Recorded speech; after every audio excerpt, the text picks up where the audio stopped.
Yeah, I was watching the videos on YouTube on the big screen and walked in and I saw myself and I thought it was Godzilla wearing a blue jacket. Oh, good morning, everybody. Big screen TV. A lot of fun.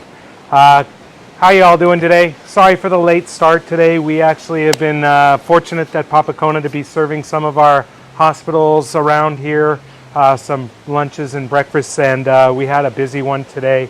So we had to get that food out to our essential workers here in Kona, and that actually took precedent over the class. But nonetheless, we're here today, and we're going to have some fun with potatoes. We're going to continue that sequence a little bit. I've got two really fun dishes for you again today. The first one is called potatoes Romanoff. It's actually an old steakhouse potato.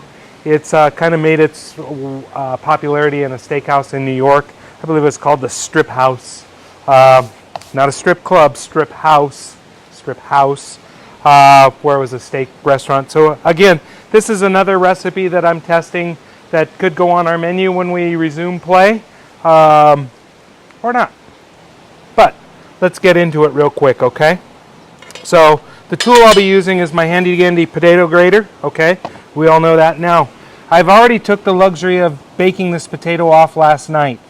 Now, I could probably have a baked potato class solely on baked potato because it's not just wrapping it in foil anymore. There's actually a real science to it, and it took me 20 years of cooking till I finally learned how to cook a potato properly. I thought I had been cooking it right for so long, and I've always said if you stop learning in the industry of cooking, it's time to quit. So even an old dog can learn a new trick. So this has actually been cooked, and then I put it in the fridge to help me for grating it. So I'm going to use my handy dandy potato grater, and again, be aware, and I'm going to do it peel with the skin on. I like some of the skin because I actually salted my skin and I put some olive oil on it, and we might just do a baking potato class just as a sidebar someday. Maybe we'll do it a baked potato and a filet mignon with a béarnaise sauce, okay? So what I'm going to merely do is I'm just going to grate that potato, and again, I'm going to be aware not to grate my fingers. Now I'm going to grate it down. I'm not going to take too much of the skin. You're going to see here that I kind of have all the skin left inside of my hand, okay? I'll grate it a little bit more, but I'm going to not take a whole heck of a lot of skin. I'm just going to take a little bit for some contrast and flavor. That can go bye-bye. This here, guys, is a super duper simple, delicious dish, okay? So you can see now I have my grated potatoes. They're kind of fluffy, okay? A little skin in there, no big deal. Skin's always delicious. So what I'm going to do is I'm going to start to build this now. I have some sour cream down here on ice. Now again, I don't have a measurement on this one right now, guys. This is going to be, again, about technique and teaching, okay? And tasting. Teaching, tasting, technique. Okay, so I'm going to put in about 2 tablespoons of sour cream to start out with. And I'm going to go ahead and hit it with about a tablespoon of some of this butter that's already starting to melt. And I'm just going to go ahead and simply toss that together. Okay, simply just going to toss that all together. Now would be a good time to hit it with a little salt and pepper.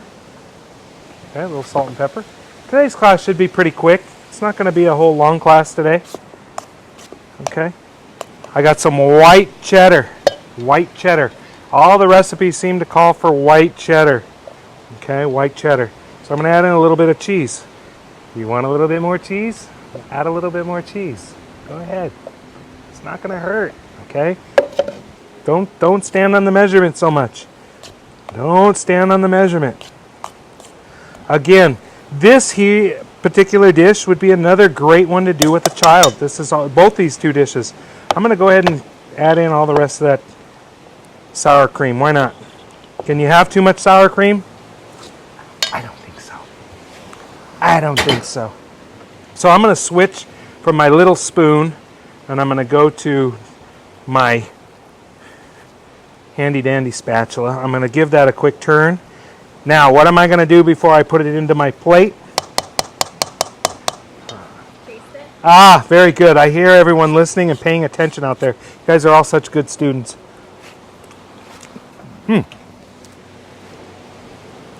It's just so simple and so delicious. Okay? So what I'm going to do is I actually have an oven safe little ceramic dish here. Okay, it's oven safe. So what I'm going to do is I'm just going to slap some of this right down, right onto this plate. Okay. Go ahead and mold it around a little bit. Going to get wild and put a little bit more of this cheese right on top. Some of that cheese right there on top.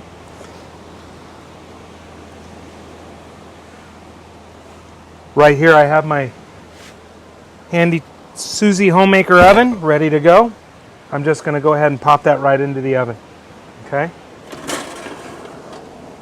Oh, that's a little bit too low there. That was not enough room. There we go. In you go. And cook away. Cook, cook, cook. So we're going to let that go for a few minutes. Now, I'm going to go ahead and just take this out of this bowl here real quick, and I'm just going to keep building my next one, the croquette, right into the same bowl. I got some of these good ones in here. Great. Easy. So I'll go ahead and use this bowl. This one will go bye-bye. Now. What temperature for the potatoes Romanoff? Great question. It's actually on a broil. So actually I have the heat coming from the top. Very good question. Sorry about that. It's actually coming from the hot top because I want to do what's called gratin or gratiné. I want to make that top nice and golden brown and delicious. Okay. So you want to make sure when you set your oven, set it to the broil setting. And normally your broil is all the way up, super high. So this is going to happen pretty quickly. So I'm going to keep keeping my eye on it. I'm going to put an eye on it. Okay. Put an eye on it. Now. So what I've done here is I've already boiled these potatoes, and now I'm going to show you that I did a little trick for potatoes. Before I boiled this potato, I actually did a line right around. I cut a line all around the center. Now this is my wife's trick that I learned from her. She's full of good cooking tricks. Her father was actually a chef, so she has good information as well. So I'm going to just go ahead and peel that potato off, that half,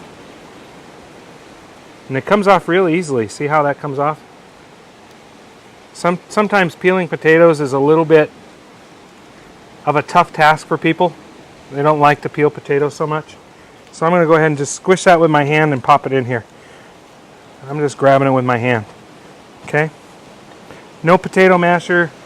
This is the world's greatest potato masher in a pinch, right? Just squeeze it with your hands. Again, though, we're not going to overwork our potatoes, okay? Now, again, super quick, super easy, super fast. This, again, is something that the children could do with you. What I'm going to do is I'm going to actually season this potato right now, a little salt and pepper. How much, you ask? Whoa! Wind aided. Oh, sorry, I got the cameraman. Camera woman, sorry about that. Okay, very good. A little salt, a little pepper. It's a little windy today here at Papakona. A little windy, beautiful, a little overcast, but notice the beautiful background behind me. Once again, I defy anybody out there in internet land that's filming themselves, I defy you to show me a better background than my background. My background is better than your background. Hashtag that one. My background's better than your background. Very good. So what I've got here is I've got a little bit of chicken that I sauteed. It was just a little chicken breast, and I did it in some kind of nice Latin flavors, a little paprika, a little onion powder, garlic powder. You can season this any way you like, okay? Now, if you don't want to cook the chicken like this, I highly suggest you go to Costco and get that $4.99 full chicken already cooked. Easy. Shred it up, slap it right in here. Same difference. I got a little bit of ham too. I'm going to go for a meat combo action. Meat combo. Okay? Take an eye on that. Oh yeah, starting to brown already. That's great. Make sure our temps are all the way up. Make sure our green light is still on. Beautiful. Okay. So I'm actually going to work with my hands on this one. I'm basically just going to squeeze all these ingredients all together. I'm not going to overwork it though. I just want it to come together. See how I can pinch it now together into a ball. Okay. So basically I've got potato and yumminess all packed up into a little ball. And again, guys, this is a technique, okay?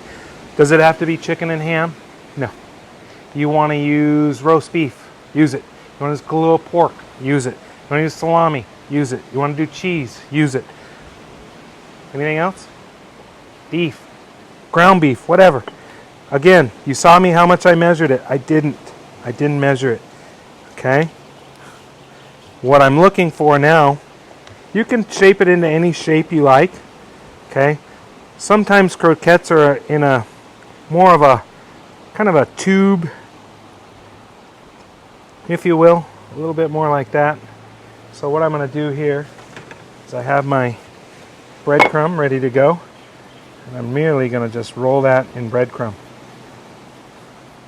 Falls apart, don't worry about it. Just keep it going and then squeeze it together. Squeeze some of that breadcrumb in there. Great. Great. Okay, that one's done. Go ahead and do another one. So again, you guys see how you can have the children in the kitchen with you, helping you do this. Very simple task for children to do. And have fun with you while you're in the kitchen. I'm going to keep them, try and get them like size. As like as I can. I have horrible spatial relations. Not my strong suit. Okay. Go ahead and pick it up and kind of squeeze in those breadcrumbs. I really want to get it coated well. Now notice how I'm just doing a single layer of breadcrumb. I'm not doing a classic breading procedure. This is a very, very simple process here. I'm going to go ahead and do one more. Get these things ripping real quick. Keep checking on my Romanoff. Looking good. Let's see if we can't see how good the chef is today, if he can get it all to come together all at one big peak. So again, I want to squeeze some of the delicious breadcrumb in there. And I didn't even season the breadcrumb. It's just a plain old breadcrumb today. Okay. My oil, let's check to see if it's hot. Nice sizzle. Got the sizzle. I'm going to turn it up just a touch more. Nice and ripping hot. I'll just go ahead and put that right in. There you go. And put that out of the way. Go ahead and wipe our station down while we're doing that. Always good to keep a clean work area. Okay, always good to keep a clean work area. And again, this is a great job for the children to help you with. Always good to have little cleaners helping you. So, like everything I cook, what are we looking for here? Golden brown and delicious, right? Golden brown and delicious. Golden brown and delicious. Looking good over here. We're getting to that golden brown and deliciousness. I love it when a plan comes together. I'll get our serving plate ready to go. This can go bye-bye as well. Get another towel. I'm wiping up. Great. Okay. So let's turn our attention to these little guys here.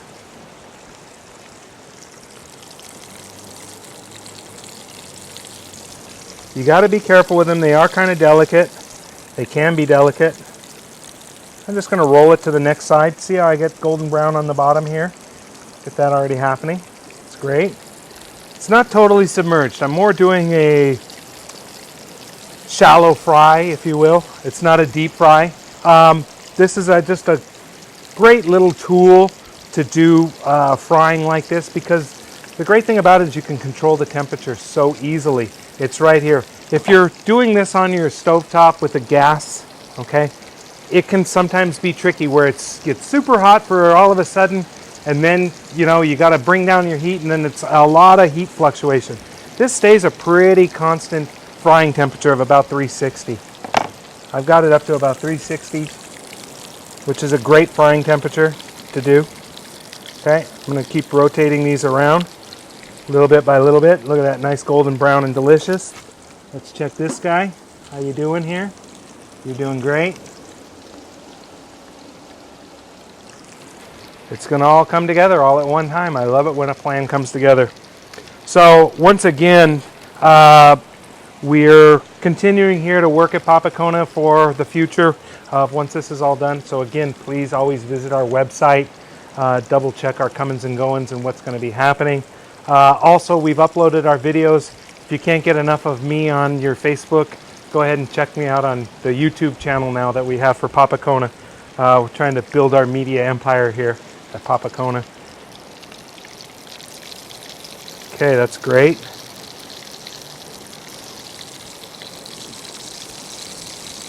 It's really just a nice little potato dumpling.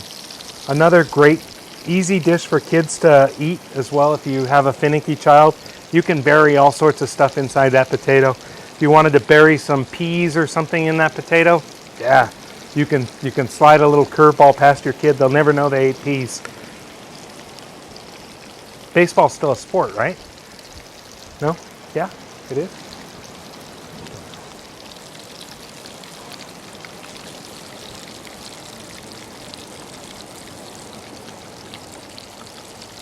Set that a little bit more. Just want them nice and universally golden brown. Check our... Now notice I'm taking this out not with anything else but my tongs. I'm going to let that go. I'm going to get this all just to come together. I'm going to let it go for just a couple more minutes. It's almost absolutely perfect.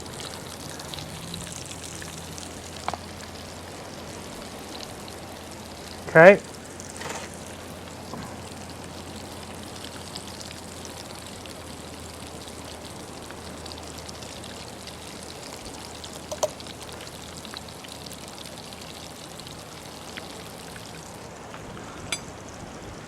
And pop that down.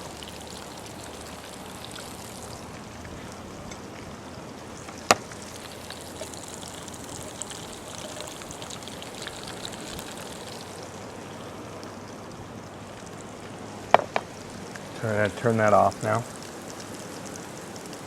Okay. So now I'm going to go ahead and put the star right in the center of the plate, and let's get into these things real quick. Better take a towel with me, just in case. Oh yeah, look at that.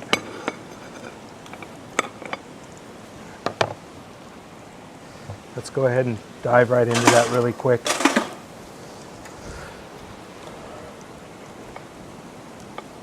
All that butter melting out, that's beautiful. That's a beautiful thing. Creamy, luscious, simple, delicious. Let's give it a try.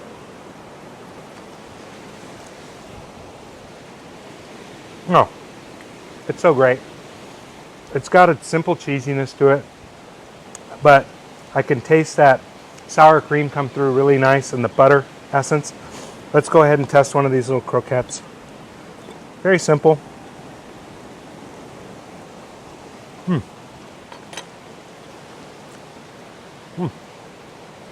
With the ham and chicken in there, it's just a simple little side dish that's just a little bit different than just a plain old mashed potato or anything along those lines. It'll really give you an opportunity again to work with your children, that they can actually form those together and squeeze them together and help you out in the kitchen. So once again, thank you for joining us here at Papakona for our videos. We'll see you on Friday. We're going to do a little bit more pancake fun. We're going to continue with our Friday pancake theme. We are going to do a red velvet pancake with a nice cream cheese glazes frosting. And we're going to also I'm going to do more of a technique-based pancake. It's going to be what's called a fluffy pancake. So normally you're used to pancakes being about yay thick. I'm going to shoot for about yay thick. It's going to be quite a higher pancake. It's interesting, but it's a technique. I'm going to show you guys how to whip egg whites. Okay, and folding that egg white protein into the batter. It's kind of a cool little cooking trick, but it also makes for a really cool looking pancake. Definitely different, okay? So, visit us online, papakona.com. Don't forget, Tommy and Rachel. Check online whether or not Tommy and Rachel are going to be doing their bartending sessions. I keep cross-promoting. I don't hear them cross-promoting me. Sometimes. All right, well, it's okay. just check our Facebook page. We'll be posting if they're going to be doing their class on Tuesday and Thursday. But you can set your watch to me. I will be here Monday, Wednesday, and Friday. If there are any instances where we do have to push it back to 12, we'll always put up an announcement letting you all know that we are. So once again, Chef Chris from Papakona, Executive Chef, in my beautiful venue. Don't forget, keep the hashtag alive. Beat my, what was it again? Beat my view? Beat my background's better than your background. Hashtag. Get it firing up. Okay, everybody. Mahalo. Bon appetit.